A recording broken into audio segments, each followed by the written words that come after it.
What's up everyone, I'm CallumOnToast, and in today's video I'm finally going to be showcasing the Great League Classic Edition of the Battle of Spice, of which these battles were sent in nearly 2 months ago during the very first week of the season. Unfortunately, it's taken a very long time to put this video together because I've had to chase several trainers for the entire season requesting access to their submissions because they hadn't turned on all permissions. So yeah, sorry it has taken so long, and actually because it's been so long, some of these trainers who had originally shared everything correctly have now removed their battles from the original submissions folder, likely to make space for other things, and unfortunately are now missing out on the video. So I do really apologize for that. I definitely should have just downloaded all the files that I had access to right away instead of waiting until everyone had correctly shared their submissions, but there's not much I can do about it now. Anyways, since it has been so long, I should probably remind you guys what this competition actually is about. Well, the Battle of Spice is a contest I host in the Go Battle League where the aim is to win with the spiciest and most unique team you can possibly put together. Now, the Classic Edition is simply a restriction I've put in place where XL Pokemon are banned, as trainers are often reliant on having a deep XL roster to go far in the regular Great League competition. Anyways, with that being said, let's just get into the question of the day. What is the worst non-XL Pokemon you have ever tried to use in the Open Great League? Let me know in the comment section down below, and with that being said, let's get into the battles now. Let's go into the first battle, leading Frostmoth into Hariyama. Of course, Frostmoth did get a pretty nice buff this season, with Powder Snow damage hitting a lot harder, and Frostmoth is a very attack-weighted Pokemon. So at this point, we're going to go straight for the Icy Wind. Icy Wind, going to grab a shield there. You can see we're still taking huge damage from these Force Palms. We're going to swap into Shadow Excelgor. We're going to shield as the opponent does just go for a Dynamic Punch. However, they then swap into a Kanto Marowak. And this is a great matchup for us. We are, of course, resisting the Mud Slap damage. Energy Ball going to hit for super effective damage. The opponent's committing to a huge overfarm, allowing us to reach a second Energy Ball, getting the one-shot, despite that being non-stab damage there with the Energy Ball. They fire off the Dynamic Punch. We're going to come in with Shadow Sulk, and Shadow Sulk able to go for a full Poison Jab farm down, and their final Pokemon is Azumarill. And of course, we're a Fighting type Pokemon, but we go for Brick Break, debuffing their defense stat, meaning these Poison Jabs are seriously chunking. We go for Body Slam. Body Slam does big damage. The opponent reaches a Charge Move here. At this point, we don't need to shield this. Frostmoth can come in, one more Powder Snow, gets the farm down up against the Azu, and we're able to take that game. Into the next battle, we've got an interesting theme team here. Basically, this is a Heating the Tea theme team with Poltergeist in the lead, and then Heatran and Heatmore. I was getting those names mixed up there. Either way, Heatmore is basically just Typhlosion at home with that Thunder Punch coverage. We are going to come back in with the Poltergeist here, go for that Astonish farm down, but they actually come in with Jellicent, and this is exactly the alignment we want here. We're on Astonish, so we are dealing a little bit more fast pressure than the Jellicent, although it looks pretty neck and neck with the Hex damage from that Jellicent. Poltergeist, not exactly the bulkiest Pokemon ever either, but at this point, I think we can just double shield and commit to a full farm down. The opponent is going to swap back in, so we actually predict that swap. We come in straight away with the Shadow Heatran. We can completely wall them right now because, of course, this Pokemon hasn't quite had its Chilling Water Community Day move just yet, but now we can go for the full Fire Spin farm down. We're going to come out with back-to-back charge moves here, and Magma Storm is a great charge move. We're actually not even going to bother hitting any of the bubbles here. We don't need to. It's resisted damage, but it doesn't matter. From this range, it gets the KO up against the Jellicent, and we're able to take that game. Into the next battle, we've got a trio of Ultra Beasts here. Of course, Kartana did get a pretty nice buff this season with both Fury Cutter and Sacred Sword. We're going to shield the first charge move as the opponent is going to full send a Crunch. We're actually going to go for a Leaf Blade, which I'm not really sure I understand. However, I think Leaf Blade's probably still fine. It will get the KO from this range anyways. So I guess if the opponent does try and make a catch onto something where Sacred Sword is resisted, Leaf Blade maybe is the right play. I can't even talk right now. Maybe Leaf Blade is the right play to go for there. Anyways, we're going to swap into a Stack Attacker, and we're actually just gonna fully sacrifice this Pokemon here. Aqua Tail gets the KO, but we're now gonna come in with Blacephalon. Now, do note, these battles were done before Blacephalon gained access to Mind Blown, so we are gonna be on Mystical Fire. Not the worst move ever, as of course it is gonna debuff their attack stat, and now we're actually gonna swap out and make a catch onto our Kartana. I'm not really sure we needed to make that catch there, but the opponent is going to swap into a shiny Go-Go. First of all, very cool shiny flex there. Pretty rare shiny, I think. Well, I guess it's going to be slightly more common these days as it's no longer just an event-specific Pokemon. But either way, we farm up to back-to-back charge moves. Mystical Fire gets the KO there, and is Mystical Fire enough damage to take out the bulky Mandibuzz? Yes, it is, and we're able to take that game. Alright, so into next battle, we have got a triple Porygon theme team here, leading with Porygon 2, which is definitely the most playable Pokemon here on this team. I believe Porygon Z is quite a lot more attack weighted than the Porygon 2, and then unfortunately Porygon, the regular version, just doesn't have the best moveset. At this point, we are going to fire off a Tri-Attack as the opponent actually swaps into Shadow Drapion. We're going to come in with the Porygon, and the opponent is going to fire off a Crunch. They unfortunately do debuff us there. We are going to likely shield up the next charge move. The opponent just going to bait with an Aqua Tail this time around, but we can now reach a Discharge. Discharge going to be non-stab here, but it is going to grab the final shield, and at this point we probably just no shield here. The opponent going to go for an Aqua Tail. Aqua Tail doesn't quite get the KO. They swap back into Sableye, but we can now swap back into Porygon 2, going straight for Solar Beam. Solar Beam does not get the one shot there. Sableye able to hang on, reach the Foul Play. Foul Play gets the KO, but we put them into lock-on farm down range, and the opponent, I don't even know what they had in the back there, but they just concede the match. Now into the next battle, we've got a trio of Lizard, like middle stage starter evolutions here, with the Charmeleon in the lead up against originally a Gourgeist. They're going to Safe Swap into Steelix, so they are core broken by fire types. We're now going to come in with a Grovyle, and of course we are resisting the Thunderfang damage. The opponent is going to reach a Psychic Fangs there. That's fine with us. We can now look to overfarm, and we will fire off the Leaf Blade.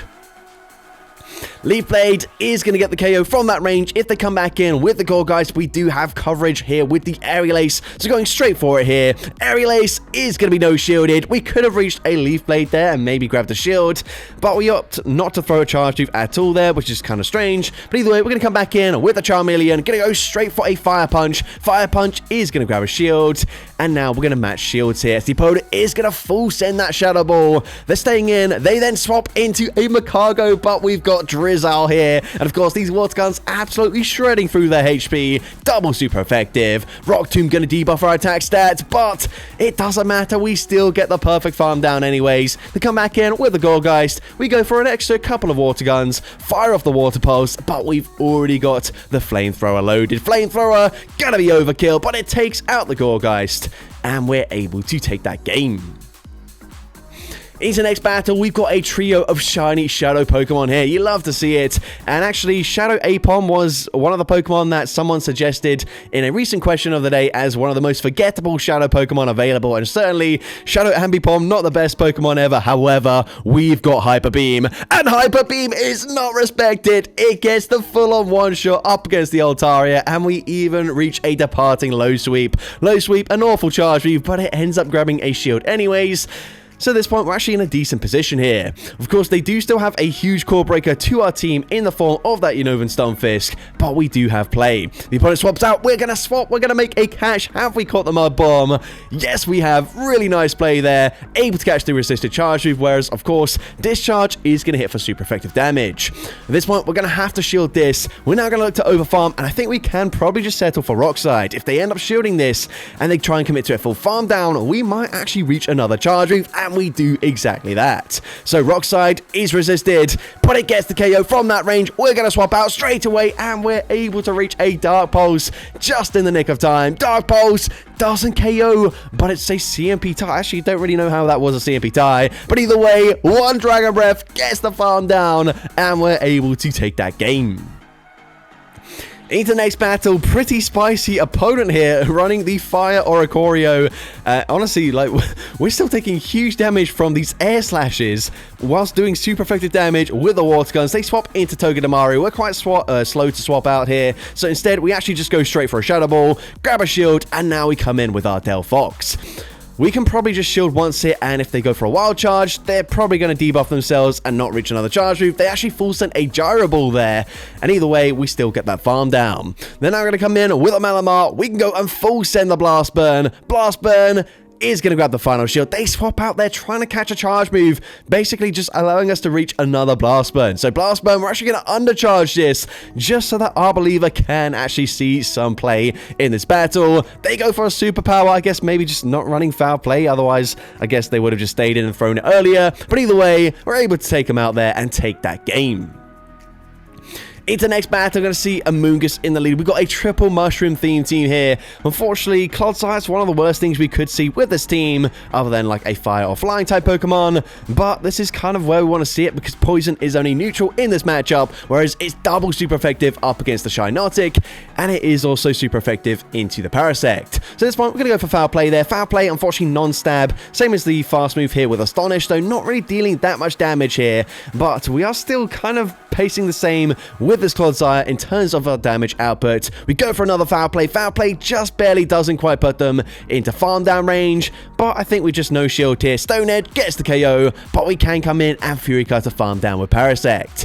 At this point, the opponent's going to come in with a Charmed Togekiss. Not the worst thing for us, of course. If they were on the Peck fast move, that would be so much worse for us. But now we can actually go for back-to-back Cross Poisons. Not throwing on the best timing, but Cross Poison is actually going to give us a boost. That's going to force them to throw pretty much straight away. And we're happy to just no-shield this. They go for an Ancient Power, which is very interesting. But we can now come in, go for a full Astonish farm down. We've still got a shield advantage. Their final Pokemon is going to be a Malamar, and this should be game over. Moonblast gets the one shot, and we're able to take that game. Into the next battle, we've already seen Shadow Stalk in these battles, and now we've got Shadow Throw, but we're going to swap into Shadow Moltres. Those fire spins dealing huge damage, but unfortunately completely walled as they come in with a Lantern. But Overheat doesn't care about that wall, because that is insane resisted damage. We can now come in with the Throw. Throw's actually fairly bulky. Obviously in its Shadow form, it's not going to sponge damage as comfortably, but still, honestly, that was quite impressive there. Unfortunately, just has no damage output, however, as I believe we've got Low Kick is a fast move, one of the worst fast moves in the entire game. We can go for Brick Break though. Brick Break did get buffed this season, dealing more damage, and it gets the KO, and their final Pokemon is going to be Serperior. Now, Shadow Scolipede should be able to tank a non-stab Aerial, so we should be looking pretty good in this matchup. We are going to shield the first one as they do fire off the Aerial Ace.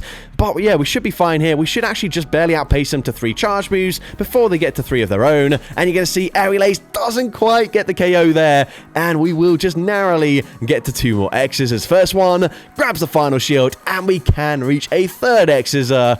X-Scissor from this range gets the KO, and we're able to take that game. Into the next battle, we've got Lurantis in the lead up against Corviknight. So, of course, not a great matchup for us in the slightest. Gonna be safe swapping into Shadow Zapdos, and we're met with a Credilli. Now, we do have a slight energy advantage here. Gonna go straight for Drill Peck. Drill Peck gonna grab that first shield, and the opponent then gonna throw on CMP. That is huge for us. Getting off a second Drill Peck and grabbing both shields. Trainer, you do not need to shield that. But at this point, we're happy to just take a 2-shield advantage. Come in with our Lurantis, and hopefully we put them into range where Superpower will KO. However, it's non-stab, so Superpower doesn't quite get the knockout there. And we're actually not even going to bother shielding this. We realize Rock Tomb isn't going to KO. We then swap straight away into our Tyranitar. The opponent has the same idea, swapping straight away into Corviknight, but they're just going to go for an Air Cutter. Now, of course, they do get the boost, boosting up the Sand Attack damage, which is super effective, but we full send the Stone Edge. Stone Edge does huge damage in return. We're now going to shield up the next Air Cutter. They get another boost, dealing honestly quite a lot of fast move pressure there. But the opponent comes in with Sableye. They try to catch a charge move, but we don't throw straight away. We hold onto the energy. Now we can full send Stone Edge. Stone Edge doesn't quite get the one shot, but one more Dragon Breath gets that full farm down, and we're able to take that game. Into the next battle, we've got Shadow Samurott into Mightyena. Honestly, a pretty decent lead matchup for us because these Fury Cutters are super effective. They swap into Lapras, maybe hoping to catch a Hydro Cannon, but we can full send a Mega Horn before swapping into Torracat. Now, unlike its evolution, this is not a Dark-type Pokemon, meaning these Sine Waves are going to hit for neutral damage, but honestly, it doesn't really deal that much damage. It is non-stab. We get the full farm down, and they come back in with that Shadow Mightyena. We're going to no-shield this as they fire off a Poison Fang, and now we're going to go for a Flame Charge. Now, unfortunately, just one away from back-to-back Flame Charges there, 1 energy literally, but we can now go for a Crunch, and because we boosted up our attack stat there, we do end up grabbing the final shield. They're going to swap into their final Pokemon, a Galarian Weezing. We can full send the Hydro Cannon. Hydro Cannon does big damage. We can come in with the Pignite, and I guess we don't really need to shield this, but we're going to shield anyways. They go for a Sludge. We can actually go for a full Ember farm down.